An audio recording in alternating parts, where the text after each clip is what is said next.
Confissão dos pecados para Deus, parte 01, dia 2 de outubro de 2025. Reconheci-te o meu pecado e não ocultei a minha iniquidade. Disse: confessarei ao Senhor as minhas transgressões, e tu perdoastes a iniquidade do meu pecado. Salmo 32, 5. A dor de Davi pelo pecado foi longa e terrível. Seus efeitos eram visíveis em sua estrutura externa. Seus ossos envelheceram. Sua umidade se transformou na seca do verão. Nenhum remédio ele poderia encontrar até que ele fizesse uma confissão completa diante do trono da graça celestial. Ele nos conta que, por um tempo, ele guardou silêncio. E então seu coração ficou cada vez mais cheio de tristeza, como um lago na montanha cuja saída está bloqueada. Sua alma estava cheia de torrentes de tristeza. Ele temia confrontar seu pecado. Ele inventou desculpas. Ele se esforçou para desviar seus pensamentos, dedicando sua mente aos cuidados de seu reino ou aos prazeres de sua corte. Mas tudo foi em vão.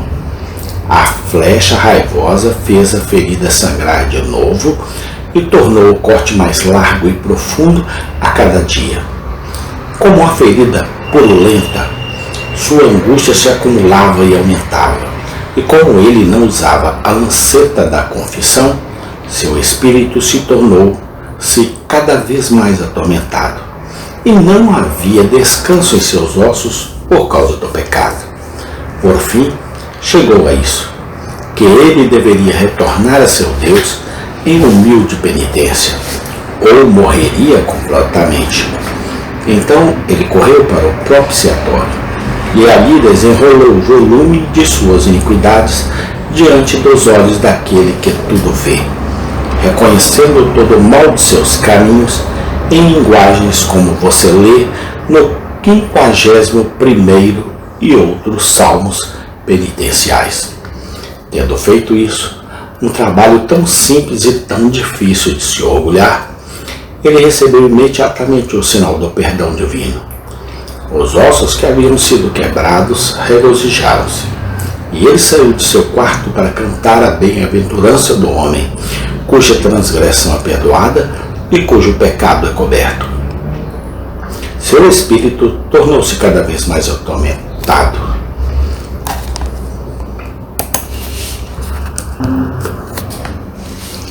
Vejam, queridos amigos, o valor de uma verdadeira confissão de pecado operado pela graça deve ser valorizado acima de todo preço, pois aquele que confessa seu pecado e o abandona encontrará misericórdia.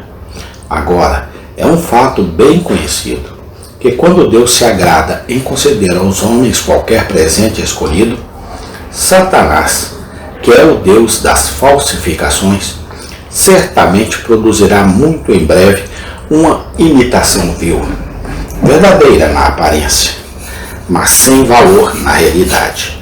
Seu objetivo é enganar e muitas vezes ele consegue. Quantos há que fizeram uma confissão sem valor e, no entanto, confiam nela como se fosse uma obra da graça? Eles vieram diante de Deus como uma questão de forma e disseram: Senhor, tem misericórdia de nós, miseráveis pecadores. E tendo feito isso, imagine que eles receberam a absolvição divina quando, infelizmente, é fácil ser enganado e difícil de cultivar dentro de si. Que Deus nos conceda sua assistência graciosa enquanto descrevemos dois tipos amplamente diferentes de confissão que foram apresentadas de maneira muito vivida a nós durante a semana passada. E então teremos algumas palavras sobre o exercício da prerrogativa real de misericórdia que é concedida a Deus, que dá o perdão àqueles cuja confiança é sincera. Deixe-me apresentar a vocês dois tipos de confissão. Neste momento, infelizmente, 2 pessoas estão condenadas à morte por assassinatos dos mais atrozes. Sem querer dizer uma única palavra a respeito do estado de espírito de qualquer uma dessas pessoas, pois não é da minha conta me intrometer, parece-me que os relatórios publicados de seus casos podem nos fornecer muito apropriadamente dois tipos de pessoas. É notável que 2 casos estejam diante dos olhos do público ao mesmo tempo, e que os pontos de contrastes em suas confissões sejam tão claros. Não posso deixar de esperar e orar para que possamos colher algumas lições de advertência de crimes que, sem dúvida, exerceram uma grande influência para o mal sobre as massas de nosso país. A confissão que foi feita pode ser tomada como um exemplo daquelas que são muitas vezes feitas por pecadores impenitentes, que nunca podem ser consideradas aceitáveis diante do trono do Altíssimo. Aqui está um homem acusado do crime atroz de assassinar sua esposa e sua sogra, e quando ele responde à acusação, não ficamos surpresos ao ouvi-lo alegar: inocente. Estou longe de ser severo com ele por isso, mas vendo-o como um tipo, gostaria de lembrá-lo de que milhares daqueles que se chamam de pecadores miseráveis em nossos serviços públicos, se fossem chamados para pleitear perante o tribunal de Deus, teriam o descaramento de dizer inocente. Eles podem não usar as palavras, muito provavelmente usaria termos com o significado oposto, seria inocente.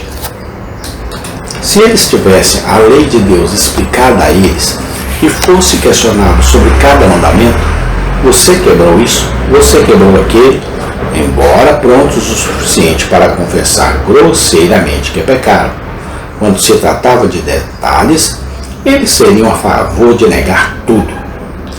Ouvimos falar de uma mulher que prontamente admitiu ser uma pecadora. Ah, sim, Senhor, somos todos pecadores. Exatamente, Senhor. Mas quando o visitante se sentou e abriu o livro e, apontando para o mandamento, disse: você já teve outro Deus e não o Senhor? Ela não sabia que ela já tinha. Será que ela já usou o nome de Deus em vão? Oh, não, Senhor. Eu nunca fiz nada tão perverso. Amém. Tem continuação. Obrigado, Deus. Tu és maravilhoso, Pai. O Senhor é o que nos perdoa de todos os nossos pecados, através do Teu Filho amado, Senhor Jesus Cristo. Amém e amém.